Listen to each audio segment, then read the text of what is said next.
The Quiz On podcast is brought to you by the Flamingo Fund, supporting LGBTQ+ projects, organisations and initiatives. To find out more, head to flamingoscoffeehouse.co.uk/the Flamingo Fund.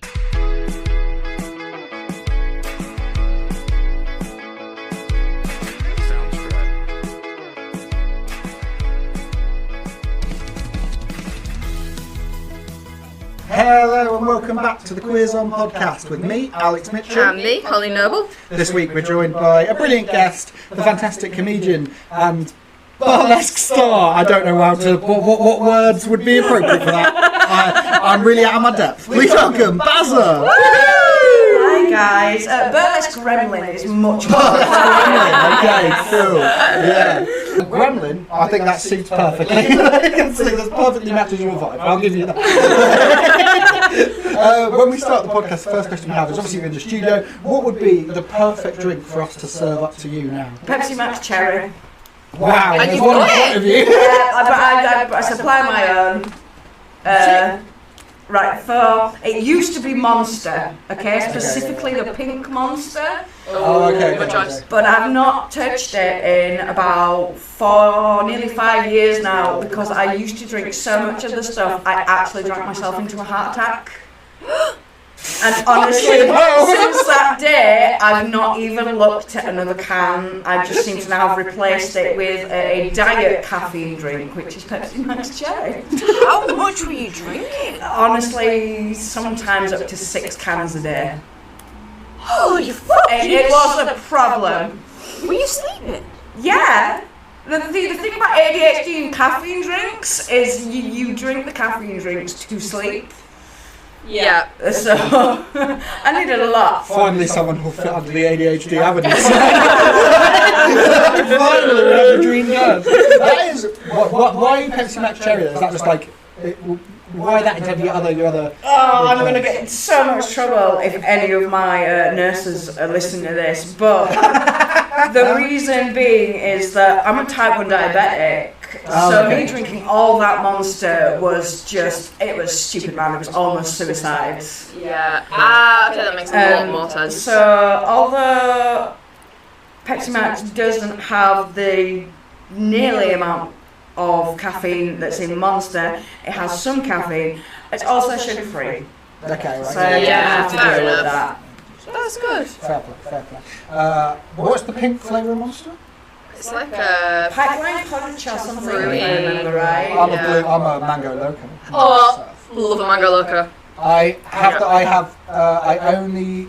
Like I keep saying it, I mention it all the time on the podcast. I've been caffeine free for ages, and so, or I was caffeine free for ages, so now I save them just for when I most need them. But then that does mean there are often moments where, I'm on the motorway halfway through a Monster Mango Loco, on the edge of a panic attack, really on the edge on the A1, just shaking. This was more dangerous than just falling asleep at the wheel. This is what this has become. Did they say you specifically had a heart attack from drinking Monster? They didn't. Your partner's nodding. Your partner is in the room and they are They nodding. didn't know about the Monster. I just went in with. I'd woken up screaming one night, and honestly, the sensation was like I had been kicked from the inside by a horse. Trying to break out of my chest. It was the most painful experience I'd ever come through. And that is the image that was going through my head as this pain was going on. It's it feels like there's a horse kicking my ass from the inside. Anyway. The Monster had been completed within you.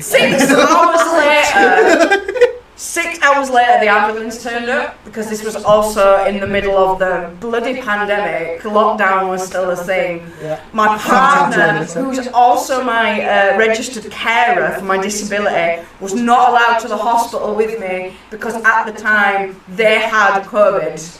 Oh my god. Now there is a bright side to this because the person that I lived with had COVID. I didn't have to wait long to be seen. Okay, that's good. They got me to the hospital. They stuck me in a room on my own, which was absolute bliss. I was there for maybe 2 hours. Had the ECG or EKG, can't remember what it's called, for the heart trace. A few scans, a few X-rays. There was yes, you've had a minor cardiac arrest. This is all caused by Monster. I mean, it would be funny if the doctor came in and went, You've had too much Monster. Doctor was like, this is the direct We cause. got there eventually because I had to go through, because like you're really young, but you do have a lot of medical problems, but your heart seems pretty strong despite the fact that you've just had an attack. Are you And, on heroin? no, more general questions about drug use and stuff like that. And then I pulled a can of pink Monster out of my rucksack. And the Just to show doctor them all to crack into? to crack open, man. Just to take the edge off. I was like, let me just pack a bag, man. Threw a few cans in there. Essentials. Got it out in front of the doctor, and they were like, how much of that do you drink a day? And I was going to lie, man, because obviously type 1 diabetic telling a doctor that you drink 6 cans of Monster. That's why it's Not good, but I thought, you know what? Lying's not going to help me here. Yeah, I drink about 6 cans, and he's like, that is exactly why you probably just had a minor cardiac arrest, and I would stop. How many times a day were you taking your blood sugar? Like, A lot, and a lot of insulin. Down, up, down. But yeah, right. On me, I finished that can that I opened because goddamn, I just opened it. yeah. But that was the last time I touched one. Well, congratulations. Also, I love that you finished the can. Like, I think that's so fucking Yorkshire, man. amazing. You're I've opened shit. it. Yeah. This is what I'm going to fucking do. It is arguably the most British thing I've ever heard. It's like, I'm opening it now. I did hear a story the other day, which was, again, I don't know how true it is, because it's a story about Nile Rodgers from Chic, who is famously a crazy man. But apparently, about 10 years ago, he was on a night out in New York, and he had 19 heart attacks in one night. And I'm now thinking, how many monsters does it take to induce one heart attack for you? 90. It was probably Damn, about 19. 3 years of 6 a day. So we- nearly over 1,000 monsters caused me to have a slight heart attack. So we're talking, Nile Rodgers must have had 19,000 monsters. 48 hours! Nile Rodgers had 19,000 monsters. I'm pretty sure that's what happened. Yeah, I'm pretty sure that's how it worked. Get it in intravenously. Okay, and second question from the podcast always comes from Holly. How do you think Yoda identifies sexually? That's a good one. Oh shit. It's a classic. You're just definitely gay. Yeah. Yeah, I'd agree. I think so. Sorry, did I need to elaborate? No, on why I think no. It's too obvious. It's so I obvious. think it is just obvious. In my head, I'm more thinking about how would he refer to himself. Because, like, he's not a twink. He's not a bear. He's not. No. What is he? I think he's twinky. He's a wise old queen. Yeah. He'd give you kind of But he's crazy so as well. subtle about it, you don't know that he's that wise old queen until you sit and get to know him. And then the little, like, clues start popping out Yeah. at you. And he's like the crazy guy in the back of the bar who gives you all the advice. Like, he's sat in the back of the bar just like, don't take those poppers. What they are. Like, some of the lines that Yoda gives. Yoda's that kind of like, the old guy sitting in the back of the bar. Yeah. I only learned that the other day that you're not supposed to sniff old poppers. I only learned that the other day. I mean, if we're going for like a medical point of view, I don't think you're supposed to sniff poppers in general. No, yeah, That's a good point. That's Very not, good point. for the sake of the podcast, don't sniff poppers. Do what you want. Don't sniff poppers. But I learned from from a comedian friend because he set up to a gig with an acid burn, like under his nose, because he'd sniffed old poppers. It's a dangerous game out there, lads. It's a dog eat dog world. Yeah. I've never done them. Never done poppers. No, we've had this discussion before. I've never done any drugs. I tried them when I was in my teens, and it just gives you like a little head rush, but it's like a little intense head rush. To me, it just feels like all of a sudden there's a warm pocket of air between your skull and your brain. Oh no, thank you. See, I'm That sounds 6'4" and about the same amount wide, so it didn't have that much impact on me. That's like, Whereas I large weigh guy. less than 70 kilos and Yeah, I'm I can about imagine. 5'5", so... yeah. For us to have the same reaction, I'd have to drink it. Like, so we've got a level. The worst part is someone's definitely done that. 100% people. Yeah. They should really have, because it's like an open top, isn't it? They should almost have like a thing on top that stops you being able to I love that we're suggesting safety measures. Natural selection, man. If you're dumb enough to drink what's in that bottle, you deserve I a think down. the new Coca-Cola bottle as well, because they want you to recycle the lid. The lid still stays attached. Yeah. Just do that with poppers. Well, they look a lot like, well, not to trigger you, but those energy drinks. The ones that make your skin go itchy. I've never heard of this. Yeah, they're like. I can't believe I've done poppers but not energy drinks. They literally look like. When I was in uni, we're going back, fucking hell, about 15 years, I'm so old. They were this big thing. They were tiny little bottles of shots, and they would basically, I think they were like Prozac or Pro Plus, not Prozac. It's a completely different thing. Yeah, exactly. Concentrated Pro Plus in a bottle, and it would burst like anything from 5 to 8 hours of energy and alertness. Yeah. And people cramming for their finals and stuff, and just staying up to get research and done. Jesus fucking. They would came through these little bottles, and you could buy them at like the Tesco Express around the corner. Yeah, you can. So- Yeah. They're usually at like checkouts. Oh, okay. Because honestly, I just realised how middle class I am. Because you started going, oh, those little bottles, and I almost went, oh, they're like ginger shots, which is just I awful. love a ginger. I've just discovered the ginger shot, and they're great. So I never went, oh, much cheaper. Yeah. I was going to say how. I just Ginger, apple juice, lemon juice, in a blender, strain out the crap, keep in the fridge for a week. Do you also take protein? Yeah. You see? I'm a vegan, apparently we're obsessed with the shit. Well, Holly had a go at me last time we were recording in the studio because I wasn't aware this was a thing that everyone does. I still thought it was only gym lads who took protein. No, everyone's As someone that genuinely has a muscle degeneration condition, okay, you need a certain level of protein just to maintain the muscle and the strength that you have. It's not I don't need it because I don't bodybuild. You do need some just to continue in the physicality that you are.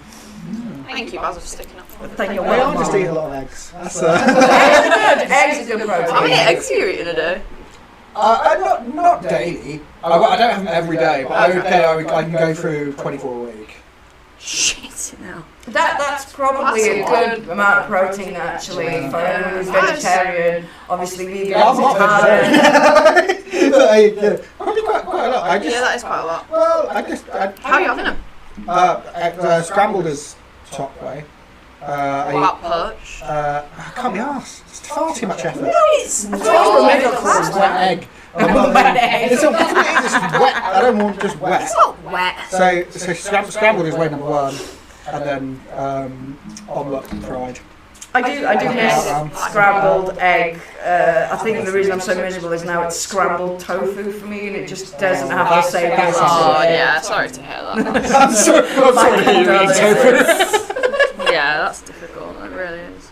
It's like full on. Are you I like vegan? tofu. Yes, Hey, not through choice. Again, there's a lot wrong with me. who's One of supposed to be the vegan? no, it's not. Most people go, oh, I'm vegan and it's for the animals, and yeah, animals are great, okay? Don't get me wrong, if I could still eat meat, I probably wouldn't be able to go back to doing it because animals. Yeah. But the reason mine was... For the sake of balance, I hate chickens.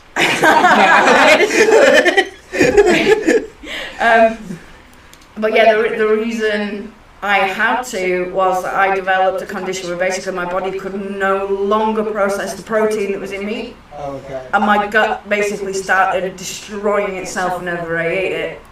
Goodness me. And actually before that I developed a intolerance to lactose, but I was one of those that ignored that one for fucking years. Oh yeah, I'm middle of the group.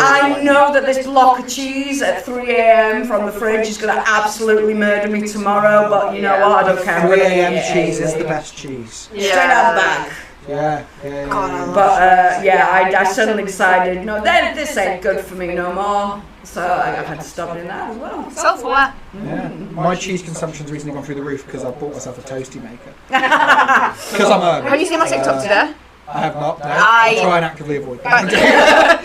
I remembered yesterday that I had a toasting maker. Oh, you're going to use it solid for 2 weeks? I've had 5 toasties in the last 24 hours. I bought it for £3. Bought this toast maker for £3. Honestly, it's the best thing we've bought for. Like I say, it's only going to last 2 weeks. It's not. I'm not out of choice. It's going to die. Because look, I'm putting way too much cheese in that thing. Yeah. But like everyone should, and I'm packing that shit to the just cheese or.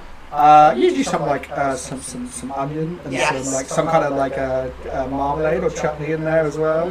I had pasta. I've been having pasta. Oh, pesto and that's a shame. Yeah, pesto, onion and cheese. Very good. That's I did halloumi today. Huh? That sounds cracking. Actually, you put halloumi in a toasty? What the fuck is wrong with you? That's crazy. Halloumi is the only cheese I've got issues with. Why? Because it doesn't melt when it's hot and it squeaks when you eat it. Well, guess what? It's like eating a warm jar. No. I have to agree from a sensory point of view and remembering it. I used to hate the fact that it's sensory. I agree. I completely agree with you. In a toasty, it doesn't squeak. That's probably because it's still hot. It only squeaks as it starts to cool down. It doesn't squeak in a toasty. Okay. I sometimes just put like a whole ball of mozzarella in there, and just honestly, that's lethal. That's like by the time you take that out, that is the internal temp. That's a weapons grade like grenade. Bought my older brother an entire ball of Edam, and it was the size of a football for his birthday. And he still to this day says it's the best gift anyone ever bought for him. Do you ever get the cheese advent calendar? Oh, I had one. Yes. The year before I went vegan, I had one of those. That tastes blood. This year, that was probably the best I've ever had. Every day to get different cheese for 24 days. Fucking brilliant. I mean, I put on an immense amount of weight, and I was like, it made me both physically and mentally unwell. like I would be going to work and then going to gigs, just like, oh god, I'm still full of cheese. It's so bleak. And then this year, my parents realised that, because of course my mum buys me my advent calendar, and they were like, we can't get him a cheese one, so I got a socks one this year. I got 24 new pairs of socks, and it's the best advent calendar. That's still going strong. I'm still wearing it. I got Father Christmas ones on today. That's Father Christmas on the socks. Oh, beautiful. To be fair, I wear my Grinch pyjamas all year round. Do you? Fair play to you. Come at me, bro. It's kind of, again, hey, it matches your vibe. I just want to stick up for the Grinch here. It's not that he hates Christmas, he hates people and capitalism, and I am on board with that. The Grinch is just that is fair enough. What are they fluffy though? Because you do not have summer pyjamas. No, again, sensory overload. These are just cotton pyjamas. Okay, but are they like? Because if you get them for Christmas, like, I just imagine if they're Christmas pyjamas. This episode is so autistic. Like long? Are they long? No, it's a t-shirt top and pants. They're men's pants, so they've got pockets. Excellent. Oh, that's because, good. God damn it, women don't deserve pockets in their pajamas. You don't need pockets. You have a bag everywhere, right? You wouldn't go to sleep. Yeah, I've got a sleeping bag. I have my sleeping handbag and my. Whereas men, we don't have that. We have our sleeping footballs and our sleeping weapons. That's what we have. That's what we have. So long trousers and a t-shirt. And a t-shirt, yeah. Okay. Still a bit warm in summer. And trousers. I mean, I don't sleep in the pajamas. Oh, okay. They're just walking around. They're just there for the days you don't leave a house. And as a disabled person, you know, this is like only the 5th time I've left the house this year. So. Thank you for coming. Thank you for coming in. I have summer pajamas. Great, good for you. I'm really proud of you. We're here to talk about burlesque. Yes, right? yes, because that's as well as really being a fantastic stand-up comedian, you're also, for many years, have been a burlesque performer, and you also sort of arrange, put on, organise, like produce is the better word, burlesque nights as well. I am more of a helper. I'm involved with all of these aspects, but I am yet to produce my own night. Is that what you want? I would love. My dream is to combine comedy and burlesque into one glorious night. Nice. See, now when I say burlesque, what's the first thing that comes to your two's mind? Sexiness. Sexiness, classical. Nipple tassel. Yeah, nipple tassel's a great one, but everyone always seems to think elegance, and there's a certain je ne sais quoi to it, that you need to be a certain class to enjoy burlesque. Yeah. Nah, burlesque literally comes from the Italian word burlesca, which is to take the piss. Oh my To god. take the piss out of something. Burlesque became big in the UK in, I'm going to say, the 1800s. Yeah. And it was because it's got such a vast history. And this was, women were getting on the stage finally.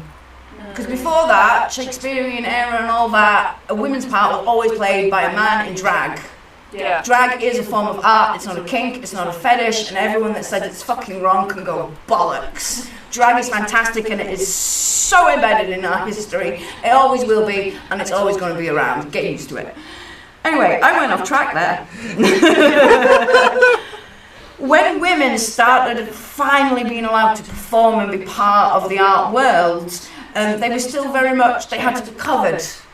They were in awkward dresses with big underskirts and butt cages and corsets, and it was very uncomfortable. And burlesque came about because some women just suddenly went, I don't want to fucking do this no more, and they got rid of them and they started performing in tights. Now you imagine in Victorian era London that suddenly there's a female on the stage and you can't see any skin. I'm so sorry. At some point I'm going to have to move. I think it is worth saying, your partner's in the room. You two have missed some of the mimes that have already gone on. Your partner, about 10 minutes ago, mimed nipple tassels to me. And I had to remain steely-faced. You mentioned tights and suddenly there was a lot of leg on show. But yeah, you have to imagine, Victorian fashion for women was basically to hide what was underneath. Yeah. They completely changed the shape of the woman by adding padding on the butt. Again, the corset came in, the skirt cages, the ring skirts, everything. You would look at a silhouette of a woman and be like, well, that doesn't look anything like a natural body at all, because people tried to change it. So you're used to not seeing that shape to all of a sudden a whole dance troupe of women on stage in tights. You couldn't see any skin at all, but you could see every curve. Yeah. And that was scandal. But that scandal is what sold it. Yeah. People wanted to see this, and that is how burlesque started. And I still feel like now it's got that kind of sort of old school scandalous like vibe still at heart. Still at the heart of it. Oh Like, yeah, it still absolutely. feels like I don't know how to word it without sounding like a pervert. Go for it. It still feels like it feels like cheeky, and it feels like not wrong, but it still feels like, ooh, like we shouldn't be doing this. Yeah, Like, yeah, and that's yeah. kind of It's supposed to evoke these feelings of being cheeky and slightly naughty and, oh, I shouldn't be watching this. This is... yeah. Yes, it's supposed to do that. It's supposed to be enjoyable, but it can also be comedic. It can be serious. I know burlesque performers that at the moment, or for years even, they have political acts to do with Palestine and Israel, and they're amazing acts that raise awareness for what's going on in the world. Oh, wow. When you imagine a very serious concept like that being put into the art world, again, that evokes a feeling of, oh God, what's this? What the fuck am I watching? And that's what burlesque is. Yeah, it is that. I think again, it's worth saying, like as an art form, like I think sometimes we forget, and I believe it's because of the type of society we now live in. I think we sort of forget what constitutes art and what actually art forms are. Like we forget that burlesque is an art form, like, and the same with like when we think of art. Again, a lot of the time our head immediately goes to like the most finest, beautiful paintings, the most beautiful pots, and it's all this very sort of regal, quite inaccessible kind of ideas of what art is. And so when you have something like burlesque or even stand-up or drag or your partner's doing more mimes than me. I can't go for this. It's like we have things like that. It's like having those accessible art forms is really important. And I guess for me, it's one of the things that I think there's still a stigma with burlesque, right? I would say like people don't. Which is why it's really important that you come on, talk about it on things like this, is because there's a stigma around it in terms of like it's still not. Like I wouldn't associate it as being able to carry a message like you've just said. Mm-hmm. Like I wouldn't associate it as being able to do that. And I imagine that stigma is probably still fueled by misogyny and sexism in terms of like patriarchy and shit like that is still everywhere. Most people, when you say burlesque, their mind automatically goes to a stripper at a strip club, and there's nothing wrong with being a stripper at all, but it is two completely different mediums. Yeah. Nice to be educated in that way on something that. To be fair, I think I've seen like. Oh! Wait, I just remembered Swamp Burlesque. Oh god, right, yeah. Do you know about Swamp Burlesque? No, I don't know about Swamp Burlesque. Swamp Burlesque is a Shrek-themed burlesque. Oh yes, I have heard of this. I have heard of this. It is incredible. We said it so many times on this podcast. Last year, I accidentally went to Swamp Burlesque on my own. I'll be honest, it was a bleak moment for everyone involved. It wasn't an accident, it wasn't an accident. You did choose. I chose to go. I had 2 tickets. I won 2 free tickets. I was going to go with a friend, and on the day my friend pulled out, and I couldn't find anyone else to go. And I was like, well, I'm not going to wait again. I've cracked open the monster. I'm not going to throw it away, am I? Right? So I was like, I'm going to come and do this 100%. And I went along, and only about 10 minutes in, I was like, oh, I'm here on my own, and I'm watching the gingerbread man really go for it. Really give it his all. Like. It is wonderful. Shaking his baked goods all over the place. It is wonderful. And I think that I've only ever seen that and then one other that I can't put my finger on, but I've definitely seen like a proper burlesque show.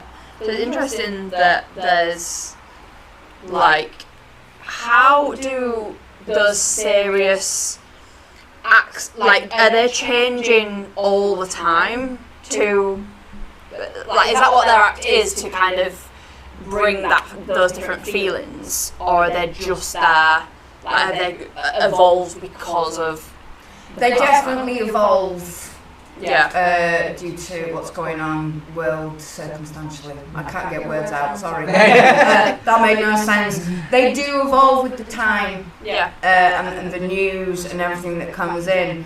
But that piece, I will have to get you the name of the burlesque performer that does the Palestine awareness performances, because she is fantastic. And I'm so mad at myself right now because I did sit down and go through a list of all of the names I wanted to remember for this, and they're fucking gone, man. Oh my god, you prepped. I did. We don't get many people who prep for this podcast. We certainly don't. Oh god, no, we famously don't. This is why I don't, because I know I'm going to prep and then just fucking forget it anyway. So Yeah. So you're still doing burlesque quite a lot? Yes, I'm still involved. I'm still involved with 3 shows, and that is Rogue, which is at Manchester. That is Salt and Shake, which is in Saltaire in Bradford, and Den of Delirium, which is right here in Leeds. Wow. What would you say is when you perform, what's your style of burlesque? How would you describe your style of burlesque? My style of burlesque is very much comedic and mime. I'm not a strip burlesque performer. Of course it's mime. Yes. Look who your partner is. Of course it's mime. It's mime with me the whole time doing this. My burlesque performance character is Lil Pumpkin. Lil Pumpkin has multiple personalities. So in the summer she's Lil Mix Pride. And over Christmas she's had Satan's Little Helper, but this year I've evolved her into Little Grinch. Nice. And I'm really excited to bring that one out. Yeah, cool. That's exciting. Again, that's cool that you can like evolve it and like evolve that character, and like that's really fun, because as stand-ups, like what we do is it's very like it's very difficult for us to change our style or image. Yeah. Like we can write new stuff, we can perform new routines, but it's still us. It's very difficult because as we're not character acts, so it's very difficult to then kind of evolve that, and it puts you end up putting a label on yourself for life, really, when you're performing like this is the kind of comedy you do. So it's very difficult to evolve from it. I mean, some comedians can do it, but to do that is a really hard skill. So I imagine it's really cool just to be able to like go, okay, I've done this for a couple of months now, I want to do something completely new. Like that's must be really exciting. It is. It's a lot of fun. Yeah. You can just run with it. Yeah, but you've also got to be like incredibly skilled and talented to be able to do that. You've got to be able to have loads of different strings to your bow. Because with your costumes, do you make your costumes? I do. I make my own costumes. That's unbelievable. Literally only because I'm so impoverished, I can't afford to pay someone else to do it. If I could afford to pay someone else to do it, my costumes would be absolutely incredible. Yeah. But your costumes are incredible at the minute. They are. They are really, and you make them, which is incredible. They're only as incredible as I have been able to make them. Yeah. If I had the money to pay the people that actually specialise in the burlesque costume world, they would fucking blow you away. Yeah, there'd be another level. They'd take it to that next level. Is that like a common thing then, that people are getting these costumes made from scratch, basically? Yeah, absolutely. There is a huge market out there for it. It is absolutely not cheap because these pieces, they end up being thrown over audiences and across stages, so they have to be made to last. Right. They've got to be made to be put on and taken off over and over and over again. To lose a piece is heartbreaking. To have someone steal one is infuriating.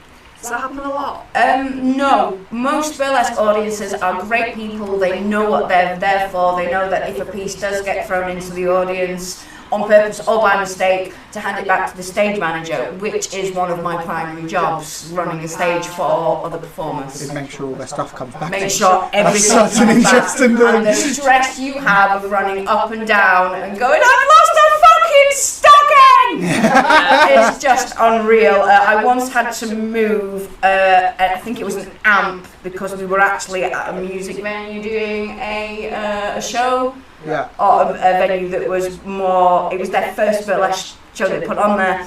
And I was working with Lady Wildflower, who's doing her Spaceman Came a Travelling Christmas sort of winter themed performance, and a glove just completely vanished. And normally I'm really eagle-eyed and I will see where every prop and costume piece lands. This glove just showed me the fucking middle finger and slipped away. And eventually I found it. It somehow managed to get down a millimetre wide crack between a massive amp and wall. Wow. I mean, these are the things that, as stand-ups, we just get on stage and say shit. Yeah. And that's our job. Yeah. And that's crazy. And that's our job. We've got it pretty easy. We've got it easy. Sounds We've got it so easy. Anyone should do comedy. It's pissy. But then this is why I love that I married burlesque and comedy together so much, simply because my job is to pick up knickers. That is, to put it simply, I pick up knickers at burlesque shows. But I'm on stage the most time, more than the performers, more than the show host, and anyone else running it. I am there from the start to the finish, and my face is constantly on show. So I thought, why can't I bring some audience enjoyment and comedy to this role, rather than just going out there, picking up knickers, and disappearing again? So that's when the clown and the mime came out. I don't say a word at these shows. Wow. But the joy I get from the roars of laughter, just from me being present and being a little shit on stage, without interfering or, what's the word I want? I don't outshine the performance, because that's who the audience have come there to see. That's their moment, their spotlight. I'm not there to steal it. I'm just there to make sure the audience are having a fucking excellent night from start to finish, with no dull bits in between. Wow. Great. I love how passionate you are about everything. Thank you. It's very nice. Well, I think that's a wonderful, wonderful place to wrap up and end. I mean, Bazza, where can people find you online? Where can people find? Online, I'm on Instagram, which is at Bazza Paps, BAZZAPAPS. I'm the same on Instagram, And I just said that. I'm the same on TikTok. Yeah, nice. And people can get tickets to see the shows you're involved in? Yes, absolutely. I do post the show dates, posters, ticket links across my profiles all of the time. Wonderful. All in the same place. I've got quite a wide open summer at the moment. So if anyone needs a stage manager or a show host, I am completely available up until November now. This is wonderful that we've turned this into an advert for yourself. So good. But if you would like to check out Burlesque for Leeds, the area, the next one I am involved with is Den of Delirium. That is on the 8th of November. Wonderful. And it is Dungeon and Dragons themed. Wow. Okay, that's going to be fancy interesting. dress is absolutely encouraged. Oh, there we go. Wonderful. Thank you for you at home for listening and continuing to listen to the podcast. We've done a lot of these episodes now. It's getting ridiculous. This started a little hobby and it's getting a bit ridiculous now. Yeah. Please make sure you do follow us, rate us, leave a comment, all of those things. Recommend us to your friends. That'd be great. This is we'll see you again next time on the Quiz On podcast. Bye. Bye.